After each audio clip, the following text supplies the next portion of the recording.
Defence conference मंच पे तशरीफ फरमा तमामी जिम्मेदारान, वक्त 20 मिनट बचा हुआ है 10 बजने में, इसके लिए मैं नाम नहीं लेता हूं, माजरत चाहता हूं तमाम लोगों से। तमामी जिम्मेदारान और मेरे सामने तशरीफ फरमा अहमदनगर, नासिक, धुलिया, नंदुरबार और जलगांव से आए हुए अलग अलग तालुका, अलग अलग देहात, अलग अलग डिस्ट्रिक्ट से आए हुए तमाम ही हमारे मेहमान और तमाम ही मेरे मीडिया के साथी, दोस्तों और साथियों, सबसे पहले मैं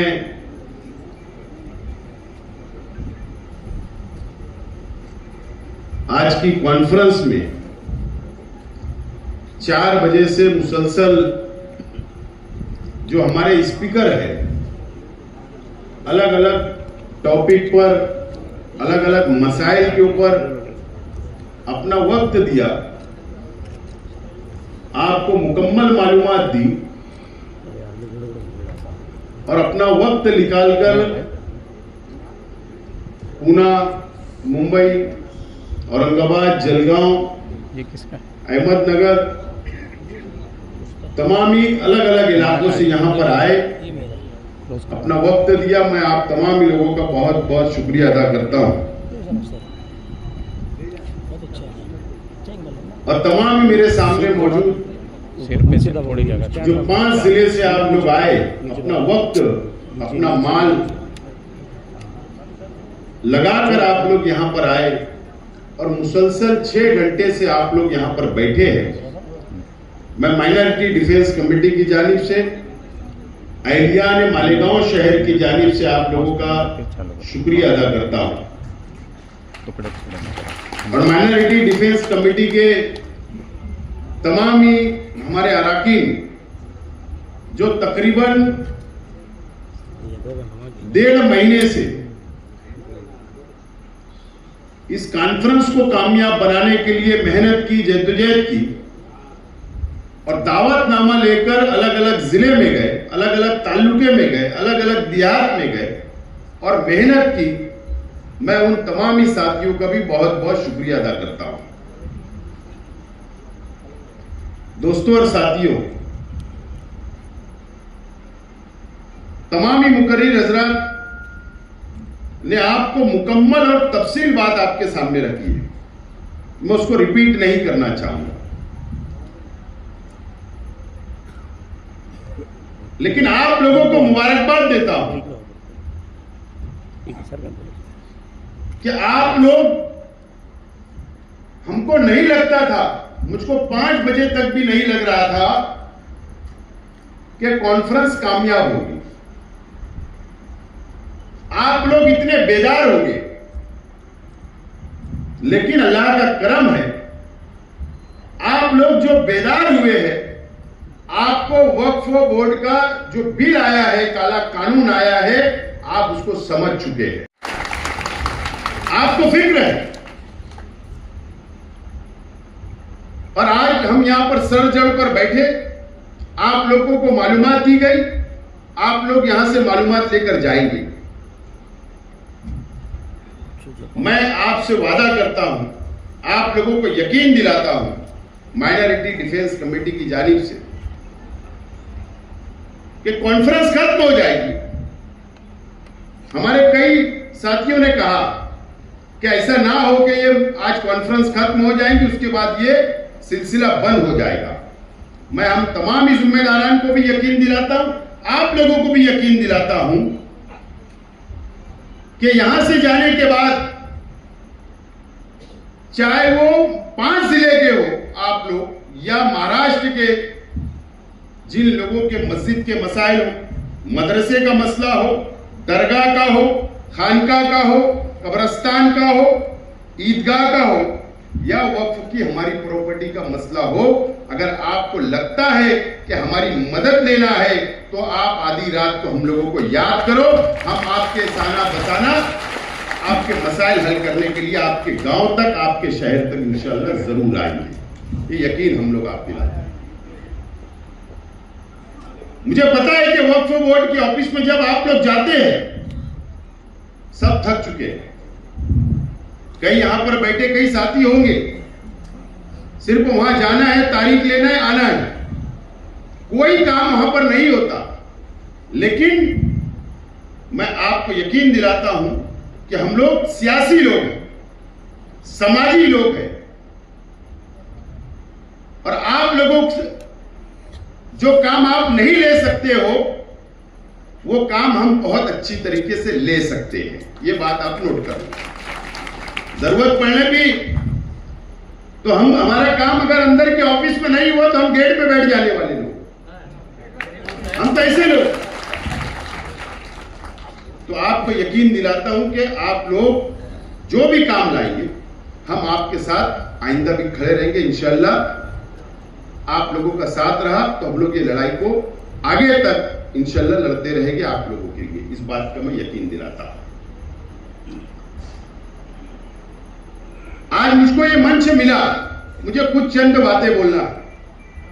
आज मैं यहां कोई सियासी हैसियत से नहीं खड़ा हूं, यहां अलग अलग पार्टियों को, अलग अलग विचारधारा को मानने वाले लोग भी मौजूद हैं। लेकिन मैं एक एमएलए रह चुका हूं 5 साल, मेरा अपना तजुर्बा मैं आपके सामने रखना चाहता हूं।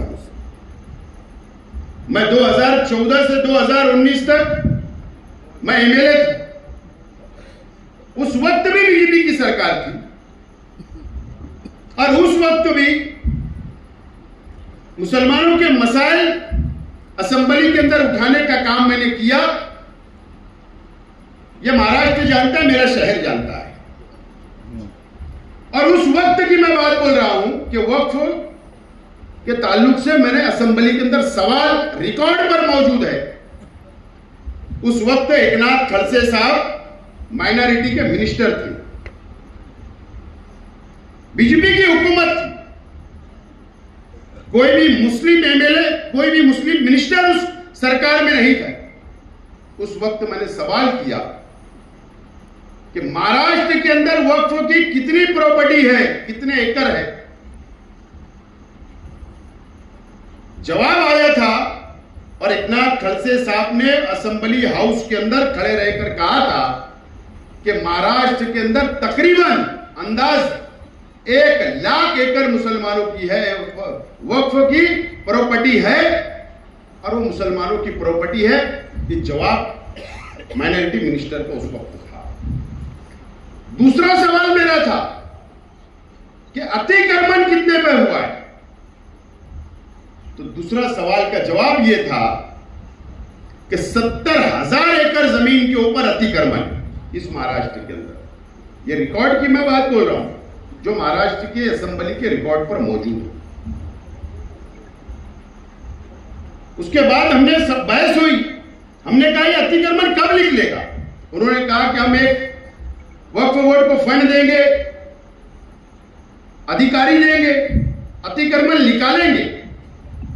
बातें तो बहुत होती है लेकिन उस पर अमल नहीं होता, उस पर अमल नहीं होता। माफ करना, मैं कुछ बातें बोलूंगा, हो सकता है किसी को बुरा लगे तो मैं माफी चाहता हूं, लेकिन सच्चाई है। ये पिछले 5 साल जो हुकूमत थी, अलग अलग पार्टियों ने हुकूमतें की, मैंने महाराष्ट्र वक्फ बोर्ड ऑफिस के अंदर माहिती अधिकार लगाया, मैंने खुद। और बाबा सिद्दीकी साहब, अल्लाह उनको जन्नत नसीब करे, उन्होंने भी आदमी लगाकर लगाया। हमारी बातचीत हुई मुंबई में और हमने सवाल पूछा, माहिती अधिकार लगाया कि इन 5 सालों के अंदर महाराष्ट्र वक्फ बोर्ड ने कितने ठहराव मंजूर किए, कितनी तजवीज मंजूर किए, कितनी जमीनें छोड़ी है और कितनी जमीनें नहीं छोड़ी है। आज तक कोई जवाब नहीं आया। आज तक माहिती अधिकार का जवाब नहीं आता। लेकिन मुंबई के एक बड़े उद्योगपति को,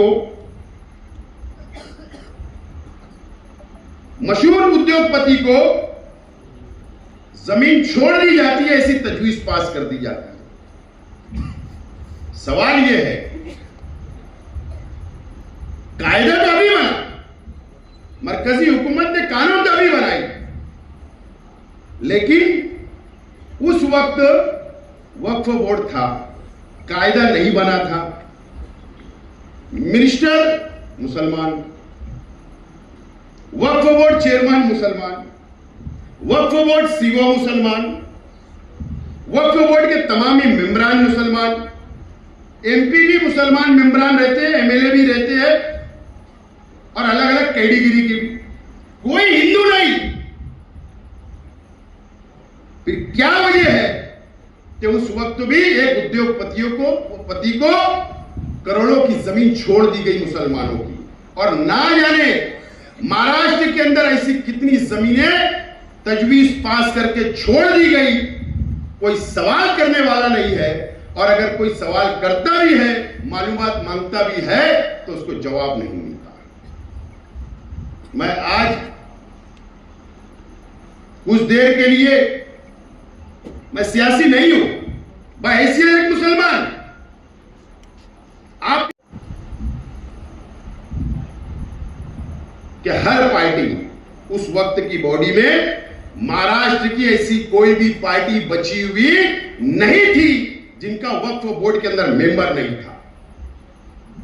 वक्फ बोर्ड के अंदर मेंबर नहीं था, ऐसा नहीं था। हर पार्टी के मेंबर, हर पार्टी के चेयरमैन, अपोजिशन का भी और रूलिंग का भी, एक हम्माम में सब नंगे थे। उसके बावजूद भी तजवीज पास हो जाती और मुसलमानों को धोखा मिलता। तो ठीक है, स्टेज लगते तो अलग अलग बातें होती, दुआई दी जाती मुसलमानों की, एक अलग बात है, लेकिन मुसलमानों को धोखे में रखा जाता है। मैं सिर्फ आपको ये बैकग्राउंड समझाने की कोशिश कर रहा हूं कि हमको धोखे में नहीं आना है। अब तो कायदा बदल गया, कायदा बदल गया। आज हम यहां सर जोड़कर बैठे किसके लिए? इसीलिए कि मरकजी हुकूमत ने नया कानून बना दी वक्फ बोर्ड का, इसीलिए बैठे ना।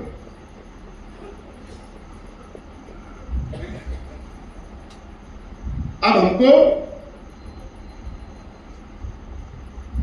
अगर हम बेदार नहीं हुए, मैं एक साफ तौर पर बोलना चाहूंगा, हो सकता थोड़ी कड़वी हो, एक बाबरी मस्जिद को शहीद करने के लिए कई दिन की तहरीक थी, कई दिन की तहरीक थी। एक बाबरी मस्जिद के ऊपर कई वर्षों तक सियासत की गई, हिंदू मुसलमान को लड़ाया गया, लेकिन फिरका परस्त तंजीमों ने, फिरका परस्त पार्टियों ने बाबरी मस्जिद को शहीद कर दिया। आज हमको गम है, आज भी गम है, आज भी दुख है। ये कायदा जो आया है, ये कानून जो आया वक्फ बोर्ड का, कुछ बातें मैं खुलकर नहीं बोलना चाहता हूं। स्क्रीन के ऊपर जो आपको बताया गया, वो बात को आपको नोट करना है, नोट। मैं बार बार बोलता हूं कि हम सियासी भी है, वर्कर है, समाजी कार्यकर्ता है, हमको समझता है कि कॉरपोरेशन में क्या चलता है, कैसे मंजूरी ली जाती है। आज मैं जिम्मेदारी से बोलता हूं कि यहां बैठे हुए पूरे महाराष्ट्र के अंदर, पूरे मुल्कों के अंदर हम लोग पेपर के अंदर बहुत कमजोर है। मैं ढके छुपे अंदाज में बोल रहा हूं। पेपर हमको तैयार करना है, उसके लिए मेहनत करना है। अगर हम मस्जिद के ट्रस्ट बनकर बैठे हैं, अगर हम मदरसे के ट्रस्ट बनकर बैठे हैं, या मजहबी मुकामात के हम ट्रस्ट बनकर बैठे हैं, तो जिम्मेदारी हमारी बढ़ जाती है कि अपना वक्त निकालकर पेपर जमा करिए, कानून के दायरे में आना पड़ेगा।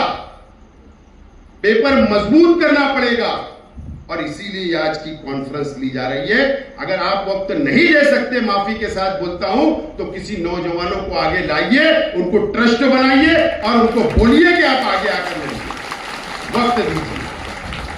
जब जाकर ये मसला हल होगा, जब जाकर ये मसला हल होगा। और नहीं तो हमको इस्तीफा दे देना चाहिए, हिसाब होगा, हमको भी हिसाब देना है। अल्लाह ना करे कि बिल्डोजर की सियासत, मौलाना उमरान साहब ने कहा कि यूपी में क्या हुआ, इस महाराष्ट्र के अंदर आ गए। आज बेदार होने की जरूरत है। यहां से जाने के बाद मीटिंगें लीजिए आप मस्जिद में, मीटिंग लेने के बाद अपने पेपर निकालिए, कहां हम कमजोर है, कहां हमारी जरूरत लग रही, कहां ये हमारे मंच पे बैठे हुए सब माहिर है, इनसे फोन करिए, राब्ता करिए, मालूमात लीजिए। हम वक्त देने के लिए तैयार है, लेकिन अल्लाह के वास्ते हम लोगों को खुशफहमी में नहीं रहना है। हम लोगों को काम करना पड़ेगा, जब जाकर हमारी मस्जिदें बचेगी, हमारा मदरसा बचेगा, हमारी खानकाहें बचेगी, हमारी दरगाहें बचेगी, ईदगाह और कब्रिस्तान बचेगी और हमारी प्रॉपर्टी बचेगी। जाने तो बड़ी 100 एकड़ 200 एकड़ जमीन खुली होगी तो ठीक है, वो लड़ाई लड़ेंगे, लेकिन आज हमको ये लड़ाई जरूरी है। आज हमको रोका जाएगा, हर तरीके से रोका जाएगा, बड़ी लड़ाई लड़ना पड़ेगी। और all India Muslim personal law board जैसा बोर्ड हमारे साथ है, मुल्क में अलग अलग दीनी तंजीमें हमारी सरपरस्ती कर रही है। हम तो छोटे से गांव के वर्कर हैं, जो आज हमने सोचा कि आप लोगों को जोड़े और आप लोगों को सलाह मशवरा करे और कोई रास्ता हम निकाले। सरपरस्त तो बैठे हमारी सरपरस्ती करने के लिए। मैं आपसे गुजारिश करता हूं कि इसके ऊपर आप अमल करें। ये वक्फ बोर्ड की बात हुई, उसके बाद आपके शहर के अंदर फसादात हो, आपके शहर के अंदर लाउड स्पीकर अजान का मामला आता है, सुप्रीम कोर्ट की क्या गाइडलाइन है, कैसे एप्लीकेशन करना है, कैसे म्युनिसिपल काउंसिल, नगर पालिका, महानगर पालिका, नगर परिषद, ग्राम पंचायत, जिला परिषद, पंचायत समिति, लोकल बॉडीज के कैसे परमिशन हासिल करना, टाउन प्लानिंग के कैसे परमिशन हासिल करना। ये बात बिल्कुल सच है जो हमारे आर्किटेक्ट साहब ने कहा कि अगर आप मस्जिद के नाम की फाइल अगर दाखिल करोगे कि हमको बांधकाम परमिशन मस्जिद बनाने के लिए दो, तो वो नहीं मिलने वाला है, नहीं मिलने वाला। 2004 के बाद 4 से लेकर 14 तक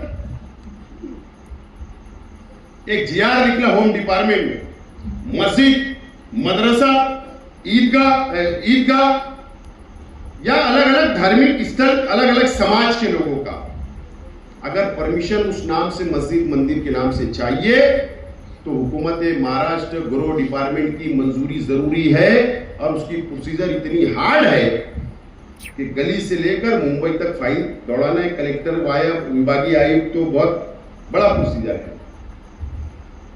और वो मंजूरी देंगे तो ही नगर पालिका रिटर्न प्रपोजल आएगा और रिटर्न उसके बाद ही मंजूरी मिलेगी। तो आप बताइए, हम आप खुद सोचिए कि नहीं मिल पाएगा तो इसके लिए क्या हिकमत अमली हो सकती, वो भी हम लोगों को सोचना है, समझना है। और आपके शहर के जो भी मसाइल है उसके लिए भी माइनॉरिटी डिफेंस कमेटी को जब भी आप आवाज देंगे, हम सियासत से ऊपर उठकर आप लोगों के काम करने के लिए तैयार हैं। दोस्तों और साथियों, 2014 में भारतीय जनता इस देश के अंदर आई। हम बहुत जल्दी भूल जाते हैं, बहुत जल्द भूल जाते हैं क्या हुआ 2014 के बाद से, क्या क्या हुआ इस देश के अंदर, ये आप लोग समझ लीजिए।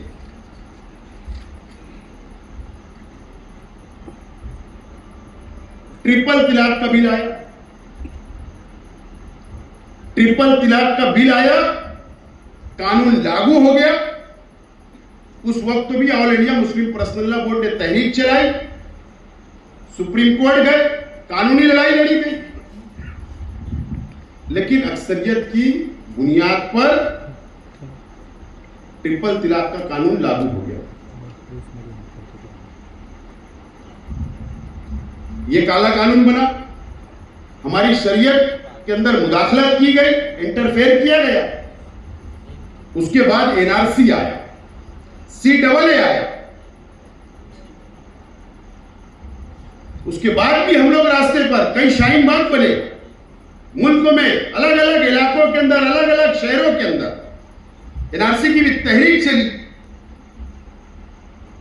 उसके बाद एनआरसी लागू हो गया। उसके बाद ही हम लोगों ने घबराकर, जज्बात में, सियासी लोगों से कांटेक्ट नहीं करते हुए एजेंट मार्फत पूरे मुल्क के अंदर या मालेगांव हो, जन्म दाखला जरूरी है, जन्म दाखला जरूरी है बनाना शुरू कर दिया एजेंट के भरोसे। आज सजा हम भुगत रहे। ये काला कानून बना। अभी वक्फ बोर्ड का बिल आ गया, काला कानून बना। सामान्य नागरिक कायदा आया, उसका ड्रॉप वगैरह तैयार हुआ, बाद में कुछ पेंडिंग चल रहा है। वक्त वक्त के ऊपर धमकियां मिलती है हमको केंद्र सरकार से, क्या हाल में लागू करेंगे, यह कायदा आया, आ जाएगा। और मैं आज ये तमाम ही जिम्मेदारान की मौजूदगी में, इस मीडिया की मौजूदगी में आप लोगों से मैं गुजारिश करना चाहता हूं, हमने हर काले कानून से लड़ा और लड़ते रहेंगे।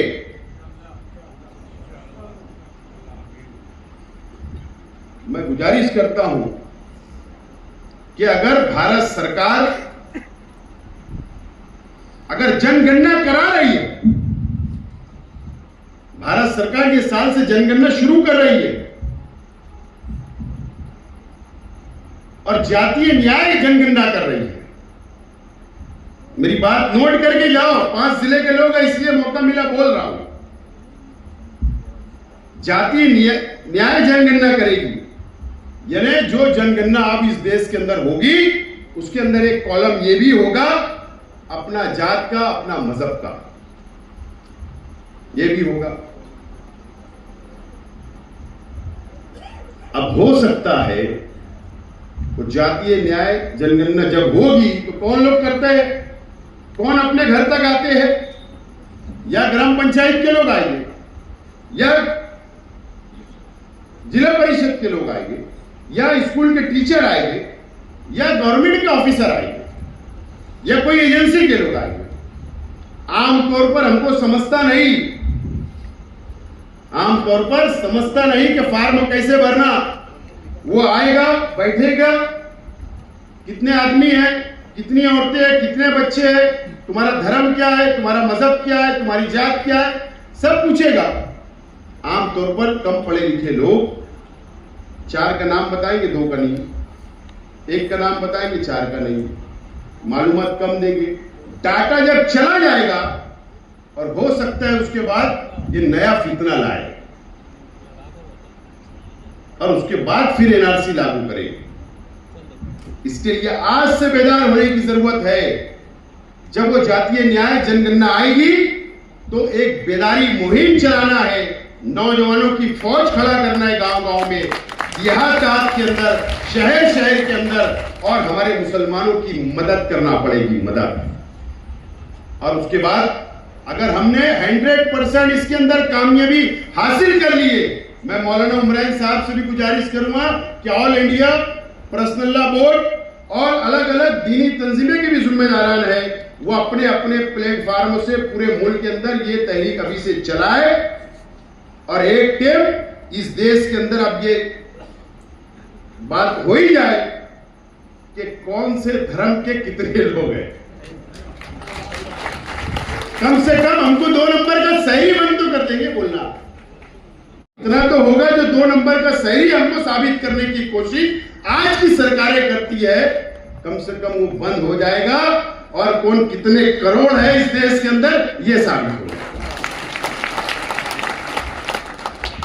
और हमारी भी आंख खुल जाएगी, हमारी भी सियासी बेदारी आ जाएगी। हम ये फैसले कर सकते हैं सियासी कि कौन सी हुकूमत को बैठाना है और कौन सी हुकूमत को गिराना है, ये फैसला हम कर सकते हैं। लेकिन उसके लिए अगर शेख आसिफ यहां भाषण करके अगर आपको मशवरा दे रहा है तो ऐसा चलेगा नहीं। शेख आसिफ को भी इसकी शुरुआत अपने घर से करना पड़ेगी और खुद निकलना पड़ेगा जब ये काम होगा। इसकी तैयारी आप आइंदा रखो, ये तैयारी आप लोगों को रखना पड़ेगा। जब जाकर हम हमारी कौम को हम बेदार कर सकते हैं और लड़ सकते हैं। और हम तो मालेगांव शहर के अंदर रहते हैं, रोज एक नई मुसीबत हमारे शहर पर आती है, मुसलमानों पे आती है। हमको तो आदत हो गई है, हमको आदत हो गई है। लेकिन 5 जिला, छोटे छोटे देहात, छोटे छोटे गांव, डरना नहीं है किसी से, मायूस होने की जरूरत नहीं। ये बीजेपी और आरएसएस हमारा कुछ कर नहीं पाएगी, कुछ नहीं कर पाएगी। मैं बोल रहा हूं, फिरका परस्त हुकूमतें भी नहीं कर पाएगी। सिर्फ हमको कानून का सहारा लेकर चलना है। एक लीगल सेल मजबूत अगर हमने कर लिया तो हम हर लड़ाई से कानून के दायरे के अंदर रहकर ये बीजेपी और आरएसएस से लड़ सकते हैं। मैं जिम्मेदारी से आपको ये बात बोल रहा हूं, हमको तजुर्बा है। और सब ये बीजेपी और आरएसएस की बात सब हिंदू भाई मान लेते, ऐसा नहीं है। अगर आज भी आप वोट परसेंटेज देखेंगे इस देश के अंदर पार्लियामेंट का, तो अपोजिशन को उनसे ज्यादा वोट मिली है। किसने दिया? अरे हमारे हिंदू, मुस्लिम, सिख, ईसाई सब ने दिया। उनसे इत्तेफाक नहीं है, उनकी विचारधारा से इत्तेफाक नहीं है, ना आरएसएस की, ना बीजेपी से, ना फिरका परस्त तंजीमों की। इस मुल्क के अंदर आज भी सेकुलर जहन रखने वालों की करोड़ों के अंदर तादाद है, वो ज्यादा है। बस भाईचारा बनाओ अपने गांव के अंदर, अपने शहर के अंदर, हिंदू मुस्लिम का भाईचारा बनाओ। छोटे छोटे प्रोग्राम लो, उनको अपनी खुशी के अंदर शामिल करो, हम उनकी खुशी के अंदर शामिल करो। ये बीजेपी और ये आरएसएस बस इनके उल्टी गिनती शुरू हो जाएगी, कुछ दिन शुरू हो जाएगी। इस तरीके से हमको ये लड़ाई को लड़ना पड़ेगा, जब जाकर हम लोग कामयाब होंगे। ये लड़ाई अब हमको लड़ना है। अभी आज की बात है, अभी मैं बाहर गया था, 5 महीने के लिए मीडिया के साथियों ने पकड़ लिया, कुछ सवाल कर दिए, बोले कॉन्फ्रेंस क्यों हो रही। मैंने कहा कि बुलडोजर की सियासत यूपी के अंदर शुरू हुई, नागपुर के अंदर आई, नासिक के अंदर आई, तोड़े, यहां पर दरगाह तोड़ दिए। मैंने कहा कि औरंगजेब की दरगाह भी तोड़ने की बात कर दे, उनकी कब्र। एक साथी ने कहा कि आपको कैसे लगते, औरंगजेब को आप कैसा मानते। मैंने कहा पवित्र मान, नेक आदमी थे। मैं अंदर नहीं आया, मराठी चैनल के ऊपर हेडलाइन शुरू हो गई। आज दोबारा बोल रहा हूं कि जो बयान दिया बाहर, उसके ऊपर आज भी कायम है। करने का क्या, जो है वो है, तो जो है वो है। डरने न सरकारों से डरने का। हम इस देश के अंदर रहते तो संविधान को मानते हैं, इस देश से मोहब्बत करते हैं और करते रहेंगे। इसके अंदर कोई नहीं। देखो हिंदुस्तान का झंडा सबसे ऊपर लगा है, कितनी मोहब्बत करते हैं, करते कि नहीं। वो एक हिंदुस्तान का झंडा। बताओ तो आरएसएस के हेडक्वार्टर पे लगा है क्या? आरएसएस के हेडक्वार्टर पे हिंदुस्तान का झंडा है क्या? नहीं है। तो हम सच्चे हमदर्द, सच्चा मोहब्बत करने वाले इस देश से कोई है तो मुसलमान है। तो किसी से डरना नहीं है, हम आपके साथ हैं। आप आवाज दो, हम आपके साथ लड़ने के लिए, कानूनी लड़ाई लड़ने के लिए तैयार है। इसीलिए आज की कॉन्फ्रेंस बुलाई गई और ये तमाम ही साथियों ने इतनी नेक हमको मशवरे दिए। आप भूले ना, इनके नंबर ले लो, हमारे नंबर ले लो। हो सकता मैं बिजी इंसान हूं तो मेरे साथियों का लेकर जाओ, आपके पास जो दावत देने आए थे उनका लेकर जाइए। आप जाकर उनका नंबर वगैरह लीजिए, जब याद करेंगे हम लड़ेंगे, करेंगे, चाहे वर्क फॉरवर्ड ऑफिस चलना पड़े, ट्रिब्यूनल के अंदर चलना पड़े, या हम लोगों को महसूल कलेक्ट करना पड़े, गवर्नमेंट तक, हर लड़ाई लड़ने के लिए हम आपके साथ हैं। ये लड़ाई सियासत से हटकर एक कौम के लिए, मिल्लत के लिए लड़ना है, और इंशाल्लाह हम लोग लड़ेंगे और जीतेंगे। आप लोग आए, आप लोगों का मैं बहुत बहुत शुक्रिया अदा करता हूं।